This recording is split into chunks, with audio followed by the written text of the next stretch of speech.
그 인터페이스 얘기를 이제 지난 시간부터 하고 있는데, 우리가 이제 인터페이스가 어떤 역할을 한다라는 것을 이제 좀 이해하셨을 것 같아요. 그러니까 우리가 살펴봤던 두 가지 예제가, 하나는 플라이어블이라는 예제를 앞서 설명드렸고, 그 다음에 지난 시간에 범용 정렬을 할 때 그 컴패러블 인터페이스가 어떤 중요한 역할을 한다는 것을 설명드렸어요. 그 두 개를 통해서 대략 아마 이해를 하실 것 같아요. 그래서 다시 한번 잠깐 말씀을 드리면, 범용 프로그래밍을 한다는 것은 세상에 존재하는 모든 타입을 하나의 코드로 처리하겠다는 것이 범용 프로그래밍이 아닙니다. 범용 프로그래밍은 특정한 기능을 할 수 있는 애들만 하나의 코드로 처리하겠다는 거예요. 모두 처리하겠다는 게 아니라 특정한 할 수 있는 애들만 제한적으로 처리하겠다는 게 범용 프로그램입니다. 그래서 우리가 상속을 하는 것도, 그리고 인터페이스를 구현하는 것도 범용 프로그래밍 하는 한 가지 방법이에요. 왜냐하면 우리가 상속을 하게 되면 상위 타입 리모컨이 생기죠. 뭐 애완동물이면 애완동물이라는 리모컨을 가지고 고양이도 처리할 수 있고 강아지도 처리할 수 있고 다 처리할 수 있습니다. 근데 만약에 뭐 사람이 애완동물의 이게 아니면은, 이게 상속받은 게 아니면 이 리모컨 갖고는 사람은 조작할 수가 없는 거죠. 그래서 사람을 조작할 수 있게 하는 게 범용 프로그램이라는 것이 아니라, 하나의 리모컨을 가지고 그거에 해당되는 애들만 제한적으로 처리하겠다는 거예요. 그게 상속도 그게 되고 인터페이스도 되는 거죠. 플라이어블이면 플라이어블 구현하는 플라이라고 하는 메소드를 가진 애들은 다 모아서 하나의 코드에서 처리를 할 수 있겠다. 그렇지만 플라이 메소드 가진 애들은 아예 거기서 받지 않겠다. 받게 되면 그거는 실행 시간에 오류는 것이 아니라 어떻게 돼요? 문법적으로 오류가 나게 하는 거예요. 근데 C++는 그게 안 되는 거지. 인터페이스 같은 게 없으니까 템플릿 기능 써도 그게 안 된다는 거예요. 근데 자바에서는 인터페이스를 통해서 어떤 특정한 메소드, 어떤 특정한 기능을 가진 애들만 받을 수 있게, 제한할 수 있게, 유지할 수 있게 할 수 있는 방법이 있다라는 거예요. 플라이어블이라는 인자를 받는 메소드는 플라이라는 메소드를 가진 애들만 올 수 있게 하는 거죠. 그게 바로 인터페이스의 큰 역할이다라고 좀 이해해 주시면 되겠고요. 그 다음에 타입 변화는 굳이 제가 설명을 안 드려도 될 것 같고, 앞서 다 얘기한 거니까 다양성도 뭐 얘기를 굳이 안 해도 될 것 같고, 요 바인딩 얘기는 좀 해드려야 될 것 같아요. 이것은 뭐 코딩하고 직접적으로 연결되어 있는 그런 건 아니지만, 여러분들이 그 프로그래밍이 내부적으로, 예를 들면 컴파일러가 또는 프로그램이 내부적으로 실행이 어떻게 된다라는 것도 좀 알아두시면, 그 원리들을 알아두시면 도움이 되기 때문에 그런 걸 좀 설명드리겠습니다. 그래서 early binding, late binding, 그러니까 프로그래밍 언어에서 early binding, late binding이라는 얘기가 있어요. 그래서 이건 뭐냐면, binding이라는 것은 뭐와 뭐를 연결시켜 주는 거죠. 바인딩한다. 얘와 얘를 바인딩해 준다라고 하는 건데, 프로그래밍 언어에서 early binding, late binding이라는 것은 어떤 함수 호출이라는 문장을 봤을 때 이 함수 호출이 실제는 어떤 함수를 호출하는 것인가를 결정하는 문제예요. 그 결정을 언제 하냐? 컴파일 시간에 하냐? 실행 시간에 하냐라고 하는 거예요. 대부분은 컴파일러가 컴파일 시간에, 컴파일 할 때 코드를 보면, 아, 이 함수 호출은 이 함수를 호출하는 건지를 판단할 수가 있습니다. 그러니까 예를 들면 이렇게 오버로딩이 되어 있죠. 함수가 여러 개, 똑같은 이 함수가 여러 개 있는데, 컴파일러는 요걸 보면, 아, 이거는 기본 생성자를 부르는 거구나. 이거는 그 정수 하나를 받는 생성자를 부르는 거구나 라고 다 판단할 수가 있어요. 그리고 그 판단은 언제예요? 컴파일 시간에 할 수 있습니다. 그래서 컴파일 시간에 할 수 있다는 것은 early binding을 한다는 거예요. 실행 코드를 만들 때부터 요 호출은 어떤 주소로 가야 되는지, 어떤 함수를 불러야 되는지를 결정할 수 있다는 거예요. 그런데 이런 X가 이제 인터페이스예요. flyable이라는 타입의 객체예요. 그러면 x.fly 하면 컴파일 시간에는 실제 이걸 꿀벌에 있는 fly를 불러야 되는 건지 비행기에 있는 fly를 불러야 되는지 나비에 있는 fly를 불러야 되는지는 알 수가 없습니다. 실행 시간이 돼야지만 알 수가 있어요. 물론 우리가 코드를 면밀히 보고 상황을 보면 알 수 있는 경우도 있지만 일반적인 경우에는 알 수 없다는 거예요. 여러분들이 뭐 게임 같은 걸 해봐도 어떤 순간이 됐을 때 내가 칼을 들고 싸울지 총을 두고 싸울지는 그거는 내 마음인 거지. 프로그래머가 만드는 사람이 결정해 놓는 것들이 아닌 거죠. 그래서 실행 시간이 돼야지만 실제 어떤 함수를 호출할지는 모르는 수가 있어요. 특히 다형성 같이 범용 프로그램 하는 환경, 다형성. 즉 다형성이라는 거는 상위 리모컨을 가지고 처리한다는 거예요. 상위 리모컨. 그래서 상위 리모컨이 뭐를 가리키고 있는지에 따라서 그 가리키고 있는 애가 자신에 맞게 행동한다는 거예요. 문을 열다, 창문을 열다, 서랍을 열다라고 하면 다 열다예요. 열다지만 그게 문이면은 문이 열리는 메커니즘이 열릴 거고, 창문이면 창문이 열릴 거고, 서랍이면 서랍이 열리는 거예요. 그게 다형성이라는 것이고, 그것을 하기 위해서 우리가 상위 리모컨으로 열리는 거, 뭐라는 리모컨이 있는데, 얘가 지금 창문을 가리키면 창문이 열리는 거고, 문을 가리키면 문이 열리는 거예요. 근데 그런 것들은, 컴파일 시간에 결정을 못 한다라고 하는 겁니다. 그래서 그런 것들을 레이트 바인딩 한다고 하는데, 늦게 바인딩 한다. 그럼 실제 언제? 실행 시간에 한다는 거예요. 근데 실행 시간에 하려 그러면은, 그거를 하기 위한 대단한 복잡한 정보들을 프로그램이 유지하고 있어야 돼요. 내부적으로. 그러니까 프로그램의 크기가 커져요. 그런 문제도 있긴 있는데 어쨌든 레이트 바인딩이라는 게 그러니까 우리가 C++에서도 버추얼 펑션들 이런 것들은 다 레이트 바인딩 되는 거예요. 얼리 바인딩 되는 게 아니라. 그래서 실행 시간 다양성이라는 걸 구현하려고 그러면 레이트 바인딩 할 수밖에 없다. 그래서 우리가 어떤 함수가 호출이 될 때 그 어떤 함수가 호출되는지는 항상 컴파일 시간에 결정되는 게 아니다라는 거예요. 그래서 그거를 잘 생각을 해주시면 좋겠습니다. 그래서 그런 개념이고요. 그래서 early binding, late binding. 그 다음에 마커 인터페이스라는 걸 좀 설명드릴게요. 마커 인터페이스. 그래서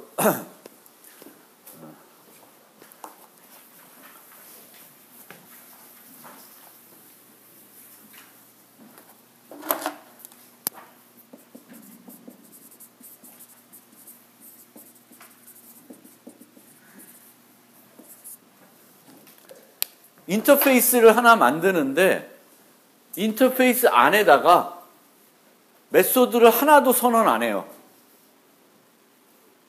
하나도 선언을 안 해요. 그 다음에 그러면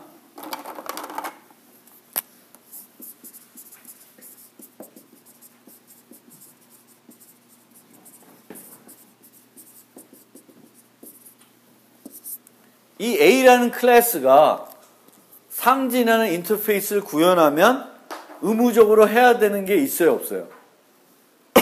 없죠.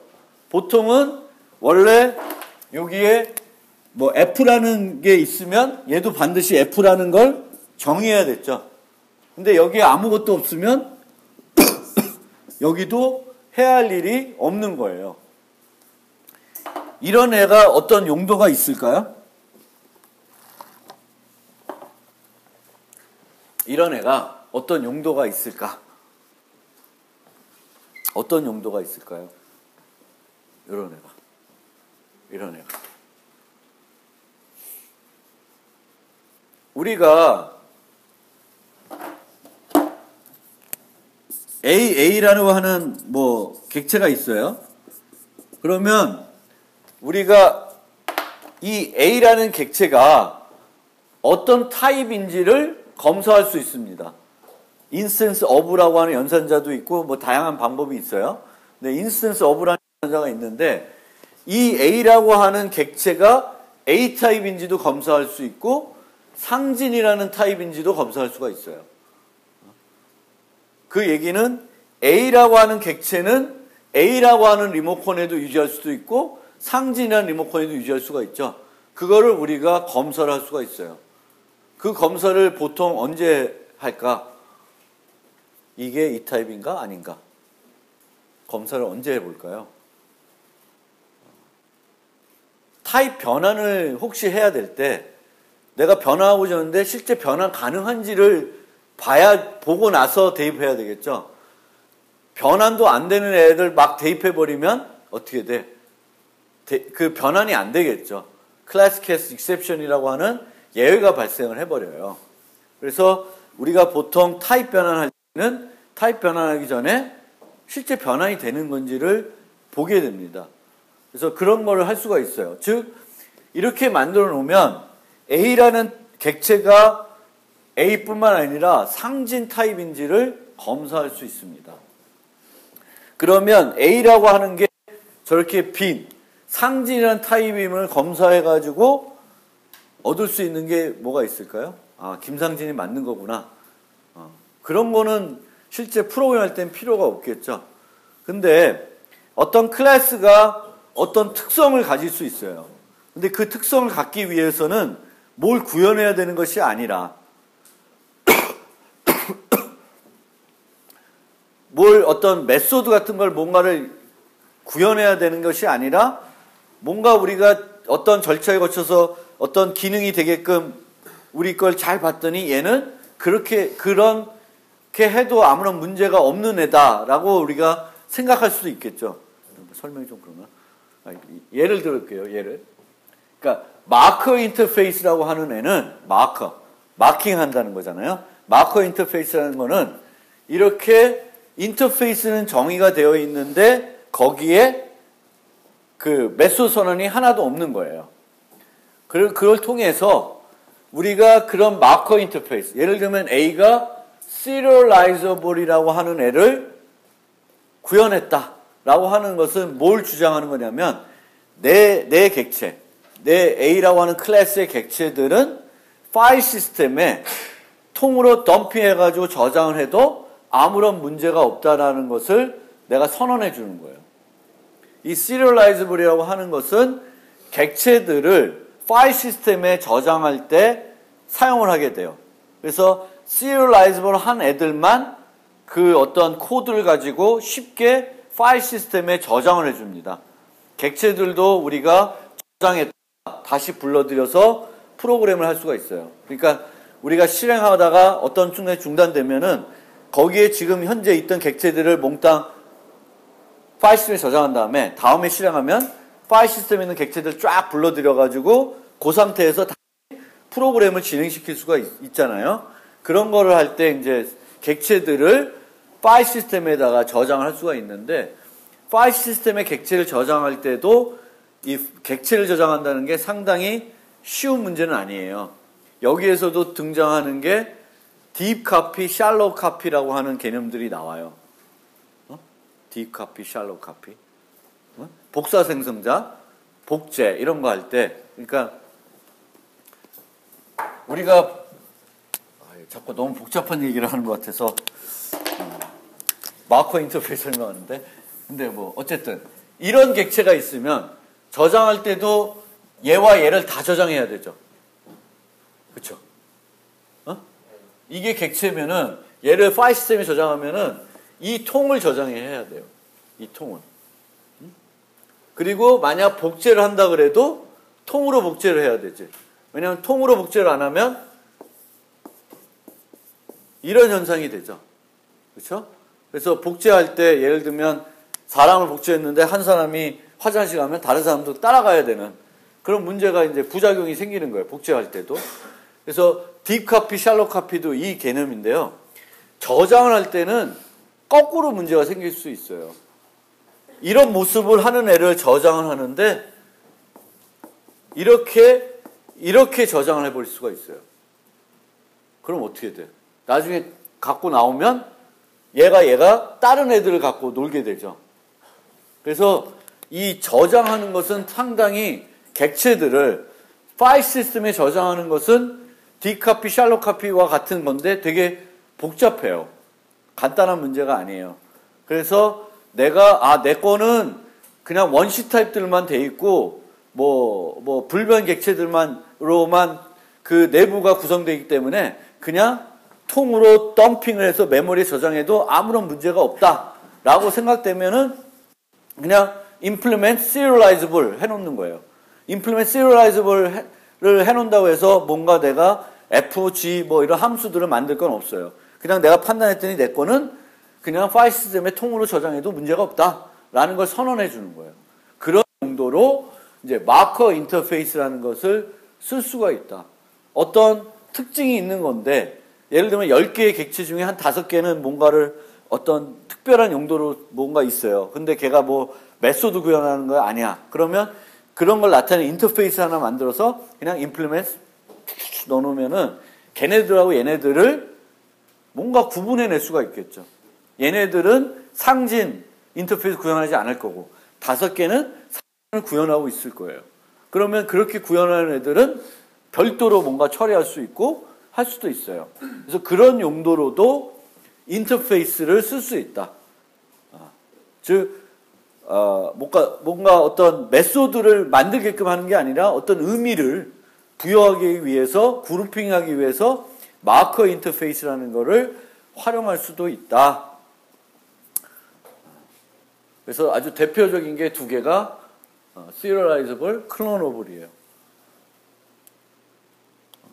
저 2개는 클론업을 썼다고 해서 클론을 안 만들어도 되고 serializable 썼다고 해서 뭔가를 안 만들어도 돼요. 그냥 내가 선언하는 거예요. 나는 복제해도 된다. 나는 내 클래스의 객체는 파일 시스템에 저장을 해도 아주 단순한 방법, 그 라이브러리에 만들어져 있는 애를 이용해서 저장해도 문제가 없다라고 하는 걸 얘기하게 되겠고요. 그 다음에 이제 좀 설명드리고 싶은 것은 자바 8부터는 인터페이스의 메소드를 정의할 수 있게끔 됐다라고 말씀드렸었죠. 그리고 그렇게 한 이유가 특별히 객체지향적으로 뭐 프로그램 패러다임을 좀 전환시키기 위해 뭔가 획기적인 기능을 제공하기 위해서 도입된 게 아니다라고 말씀드렸어요. 그래서 그거 가지고 예제로 뭘 말씀드렸냐면은 꼭 굳이 쓸 필요 없는데 요 얘기를 했었죠. 예를 들면 A라는 인터페이스에 F라는 메소드가 선언되어 있고 한 100개, 한 1000개의 클래스가 A를 구현하고 있었어요. 그럼 이 1000개의 클래스들은 다 무슨 함수를 갖고 있어요? F를 갖고 있는 거죠. 그래서 그렇게 잘 쓰고 있었어. 그런데 갑자기 어떤 필요에 의해서 요 F 말고 G를 여기다가 추가를 해버렸어요. 그 추가한 순간 이 코드들은 다 컴파일 에러가 납니다. 이 1000개는 다 컴파일 에러가 나요. 그러면 이 1000개를 컴파일 에러를 없애주려면 뭘 해야 돼? G 함수를 다 정의를 해줘야 돼요. 1000개에다가. 그거는 열받는 일이다. 이거는 안 된다. 라고 한 거예요. 자바에서. 왜냐하면 자바 AS에서는 람다 익스프레션이라고 하는 뭔가 새로운 함수형 프로그램을 도입하다 보니까 기존의 인터페이스에다가 뭔가를 조금씩 추가를 해야 됐어요. 근데 그걸 추가했는데 여러분들이 기존에 만든 코드를 1.8에서 컴파일 해보려 했더니 다 안 돼. 다 번거롭고 뭘 해야 돼. 그러면 여러분들이 자바를 안 쓰겠지. 이런 자바가 있어. 그래서 그럴 테니까 여기다가 뭘 했냐면은 G가 필요한데 그러면 G 이렇게 빈 거를 만들어 놓게 하는 거예요. 그러면 실제 이 1000개 중에 한 20개는 G를 실제 도입해야 되는 애야. 걔네들은 G를 정의해서 쓰고 실제 쓰고 나머지 980개는 어떻게 하면 돼? 그냥 그대로 컴파일해서 쓰면 돼요. 왜? 그 코드들은 G가 필요 없으니까. 그래서 그렇기 때문에 도입된 게 그 인터페이스에 그 메소드를 정의할 수 있게 한 이유다라는 거예요. 뭔가 아주 대단하게 저걸 도입하면은 객체 지향 패러다임이 발전하고 뭐 그런 건 절대 아니라는 거예요. 그리고 이 그런 메소드들을 이제 자바에서는 디폴트 메소드라고 선언을 했어요. 저 이름에서도 제 기능을 요 G의 기능을 잘 생각하셔야 돼요. 디폴트 메소드다. 디폴트 메소드. 그러니까 일반적인 개념의 메소드가 아니라 디폴트. 그러니까 없으면 디폴트로 하는 거예요. 디폴트로. 디폴트가 뭔지는 알죠, 그렇죠? 디폴트로 한다. 그러니까 차별화되는 게 아니라 뭐 하나 만들어서 디폴트 없으면 디폴트로 개를 하라라는 개념이라는 거예요. 그러면서 이제 키워드를 디폴트를 갖고 왔어요. 저것도 한번 여러분들이 잠깐 생각해 보실 필요가 있는 건데, 그 우리가 언어에 어떤 새로운 기능을 도입할 때 종종 키워드를 늘리지 않는 방법을 많이 써요. 디폴트가 어디서 쓰이던 키워드야? 처음 봐? 그렇죠. 스위치문에 있던 키워드죠. 그래서 우리가 보통 어떤 언어에 새로운 기능을 넣게 되면 새로운 키워드를 가지고 와서 그 문법을 정의하려고 하는 경우는 거의 없고, 기존에 이미 정의되어 있던 키워드 중에 쓸만한 게 있는지를 봅니다. 근데 디폴트는 스위치문에서만 지금 쓰여져 있고 여기서 쓰이니까 혼동될 일은 없는 거죠. 뭐 if를 여기 갖다 쓰면 대단히 혼란스럽겠지만 다른 디폴트니까 문제가 없다는 거예요. 그래서 그렇게 이런 키워드들도 디폴트를 쓰는 거에 대해서도 한번 프로그램 언어들이 저렇게 하는구나라는 것도 한번 좀 생각을 해보시고요. 그렇게 인터페이스의 메소드를 정의할 수 있게 했더니 자바에서 그렇게 싫어했던 문제가 발생을 해버린 거예요. 자바는 C++에서 문법적인 기능이나 어떤 프로그램 패러다임을 따와가지고 자바를 만든 거거든요. 근데 자바가 C++에서 가지고 오지 않은 많은 기능들이 있는데 어떤 기능들이 있나요, 혹시? 다중상속. 그리고 또 뭐 있나요? 다중상속 말고. 포인터? 포인터. 그쵸. 포인터도 안 갖고 왔고, 연산자 재정의. 뭐 이런 것도 자바는 안 갖고 왔어요. 불필요하다. 문법만 복잡하다. 사용자들이 잘못 사용한다. 그러니까 연산자 오버로딩의 가장 큰 취약점은 뭔지 아세요? 뭐예요? 연산자 그 연산자의 원래 의미하고 아무런 상관이 없는 것을 하게끔 연산자를 써요. 플러스 연산자를 재정의하면서 플러스라는 개념하고 아무런 상관없는 걸 갖다가 놓고 재정의해서 쓸 수도 있어요. 그게 되게 C++는 안 좋은 측면이 있습니다. 근데 다중상속, 그쵸? 다중상속을 너무 싫어했어요. 다중상속을 너무 싫어한 이유는 이 문제예요. 이 문제. 즉 A에도 이런 함수, B에도 이런 함수가 있는데 얘가 둘 다를 상속받은 거예요. 물론 여기서는 상속이 아니라 인터페이스를 구현한 거죠. 근데 이제는 선언되어 있는 게 아니라 메소드가 정의되어 있을 수 있다는 거죠. 그러면 이렇게 되면 여기는 안 만들어놨어. 그러면 둘 다를 물려받는 게 되는데 그럼 어떤 건지를 판단할 근거가 없는 거예요. 그러면 자바에서는 이때 어떻게 하냐? 문법 에러입니다. 이거. 내가 인터페이스를 두 개를 구현했는데 나는 아무것도 안 하고 이 두 개의 또는 세 개의 똑같은 이름의 메소드가 있으면 정의가 되어 상관없어요. 있으면 그게 다중상속에서 그런 문제 때문에 문법적으로 오류를 줍니다. 그런데 내가 여기다가 재정의를 하는 순간, who라고 하는 메소드 재정의하는 순간 모든 문제는 해결이 돼요. 왜? 이 D에서 who는 얘 둘은 상관이 없는 거죠. 오버라이딩 해버린 거니까. 그래서 이렇게 되면 이제 문제는 사라지는데, 어찌됐건 자바에도 기존의 다중상속, C++에서만 있었던 다중상속 문제가 나타나게 된 거다라고 하는 거예요. 그런데 실질적으로 이런 현상이 많이 나타날까? 저는 나타나지 않는다고 봐요. 왜냐하면은 여러분들이 직접적으로 디폴트 메소드를 정해서 사용하는 경우는 그다지 없을 것 같아요. 자바 라이브러리들이 개선되면서 기존 것들이 계속 돌아가게끔 할 때만 좀 필요하지, 일반적인 경우에는 인터페이스에 어떤 함수를 정의하는 게 별로 의미가 없어요. 왜? 지난번에 설명드렸듯이 클래스의 어떤 메소드를 정의하는 것은 이 메소드는 뭘 활용하겠다? 클래스의 메소드를 정의하는 것은 이 메소드는 뭘 활용한다는 거예요. 그 클래스에 정의되어 있는 데이터들을 쓰겠다는 거죠. 거기에 정의되어 있는 데이터들을 쓸 이유가 없으면, 쓸 것이 없어. 그럼 거기다가 메소드를 만들 이유가 전혀 없죠. 그렇죠? 그런 거예요. 그런데 이 인터페이스는 본질적으로 데이터를 안 갖고 있어요. 우리가 상속에서는 추상 클래스나 위에 있는 것들은 데이터를 가질 수가 있죠. 데이터를 가질 수 있으니까 그 데이터를 조작하는 메소드를 정의할 수 있는 거죠. 그렇죠? pet, dog 되면서 pet에도 네임이 있으면 네임을 조작하는 건 pet에다 만드는 거죠. 그리고 그냥 물려받는 거예요.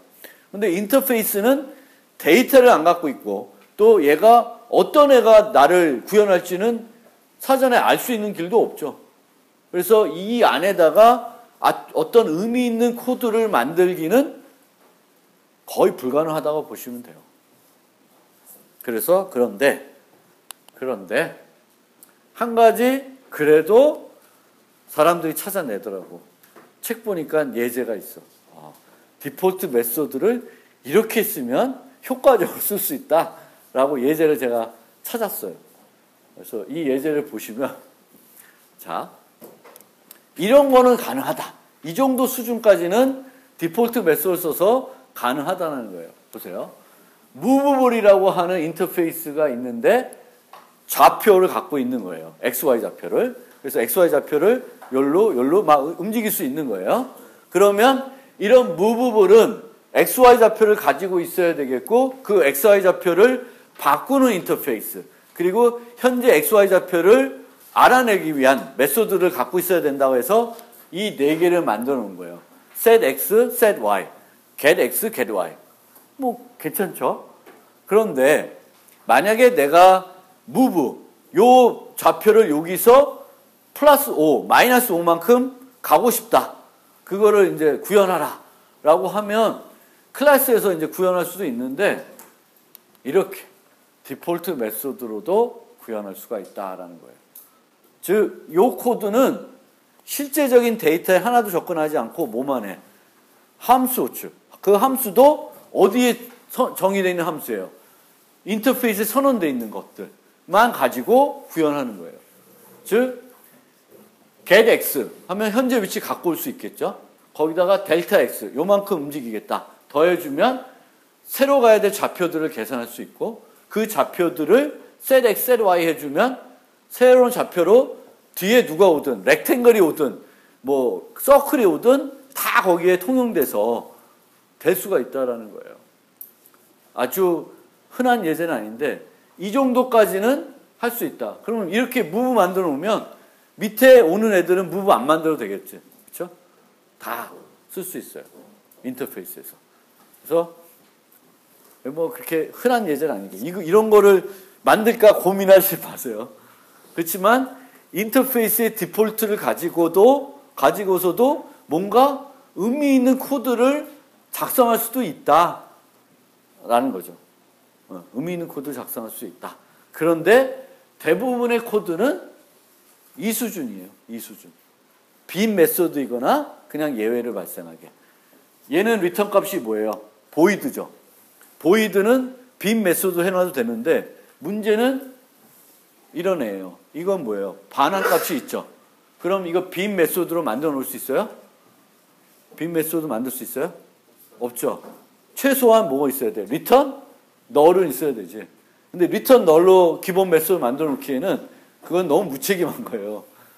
그래서 빈 메소드도 언제만 쓸 수 있냐면 반환 타입이 없는 애들은 빈 메소드로 해놔도 큰 문제가 없는데 반환 값이 있는 애들이 갑자기 나온다. 그러면 걔네들은 빈 메소드로도 처리가 안 돼요. 그럴 때에는 불가피하게 예외를 처리하거나 최악의 경우에는 그냥 리턴 널, 뭐 리턴 폴스 뭐 이렇게 되는데 그럴 경우에는 아마 오동작 할 확률이 높겠죠. 잘못 그걸 재정의 안 하고 쓰게 되면. 그래서 수준은 디폴트 메소드의 수준은 이 정도 수준이다 라고 생각하시면 되고 여기까지 요 정도까지도 가능할 수 있겠다는 거 한 가지 예제로 좀 봐주시면 좋겠고 이런 거를 만들기를 제공하기 위해서 도입된 건 아니다라는 거예요. 도입해놓고 보니까 그 책 쓰는 사람들이 찾아보니까 이 정도는 또 의미 있게 쓸 수도 있겠구나라고 하는 거를 이제 제시가 된 겁니다. 그리고 자바 8부터는 디폴트 메소드뿐만 아니라 스태틱 메소드들도 정의할 수 있게 했어요. 스태틱 메소드를 정의할 수 있는 거는 어떤 차이가 생기냐 하면은 보통 우리가 스태틱한 메소드들만 정의하는 기존에는 뭘 만들었냐면은 클래스를 만들었어요. 메스라고 하는 게 클래스지 인터페이스가 아니었습니다. 왜냐하면 그 예전 문법에서는 인터페이스 외에는 그러니까 클래스 외에는 함수를 정의를 못했어요. 스태틱 함수도. 근데 지금 이제 문법이 바뀌니까 스태틱 메소드를 인터페이스 정의할 수 있다고 했으니까 스태틱 메소드만 쫙 가진 그런 인터페이스를 만들 수 있겠죠. 기존처럼 메스를 클래스로 안 만들어도 된다는 거예요. 인터페이스 만들어도 된다는 거예요. 뭐 그런 개념이 좀 있다. 그 정도로 생각해 주시면 되겠고요. 그 다음에 이제 내부 클래스 얘기를 해야 되는데 요거